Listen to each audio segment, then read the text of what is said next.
তোরা একটু যত্ন করতে পারবি না? বলছি কি করে পারবো, বেড়াল যে এত বদমাইশি, এত যদি একটু ধরি তো একদম চিৎকার করে সারা একদম গ্রামের লোক এখন ইয়ে করে, মানে এত মানে চিৎকার বেড়ালে। তা বলছে এক কাজ কর, তাহলে তাহলে তোরা বেড়ালটাকে একটা গলার মধ্যে একটা নুপুর বেঁধে রাখিস। তা বলছি নুপুর যে বেঁধে রাখবো, তাহলে কি করে বাঁধবো, বেড়াল ধরাই দিচ্ছে না। বলছে কি করে ধরা দেবে, বিড়ালকে ধরতে যাবো তখন বড় মা এসে তার শরীরে প্রবেশ করেছে। তাহলে বলছে তাহলে বড় মা বলছেন তাহলে তোরা তাহলে এরকম ভাবে যদি লেগে পড়িস তাহলে তোরা সবই করতে পারিস। তাহলে তোরা বেড়ালটাকে মুখ দিয়ে বেঁধে রাখ, দিয়ে তারপরে যখন পরের দিন আসবে তখন তোরা বুঝতে পারবি, তখন তো সব সাবধান হয়ে যাবি।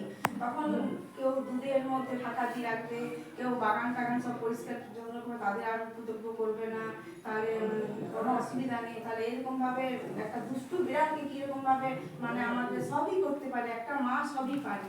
তাহলে একটা মায়ের বিশাল বিশাল মা যখন একটা মা যখন একটা এত এত মানে কি একটা মায়ের থেকে একটা সন্তানের একটা মা তৈরি করে, হ্যাঁ, তাহলে মায়ের অনেক অনেক অনেক মায়ের একটা মায়ের অনেক মানে কষ্ট সহ্য যন্ত্রণা সব অতিক্রম করে একটা মানুষের জন্ম দেয়। তাহলে কেন তোরা পারবি না? এটা তোদের অভ্যস্ত, এগুলো তোদের করা দরকারই, এটা তো কোনো ব্যাপারই নেই। এটা তোদের শুধু প্র্যাকটিস প্র্যাকটিস প্র্যাকটিস। তোদের এরকম ভাবে চল, তোদের কোনো দুঃখ কষ্ট যন্ত্রণা বেদনা হবে না। স্বামীর প্রতি নজর রাখিস, সন্তানদের প্রতি নজর রাখিস, সন্তানদেরকে ভালো শিক্ষা দিবি, সন্তানদেরকে সবসময় হিংসা বিবাদ যেন না করে সেটা বলিস ভালোবেসে বলবি, কোনো মানে গালিগালাজ দিবি না, ভালোবেসে সব কিছুই করা যায়।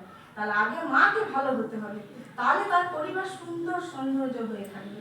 তাহলে মায়ের চরণে চলতে হবে, মা যেমন ভাবে দেখিয়ে দিচ্ছেন সংসার ধর্ম এসেছে, মায়ের কথাতেই চরণে আমাদেরকে চলতে হবে।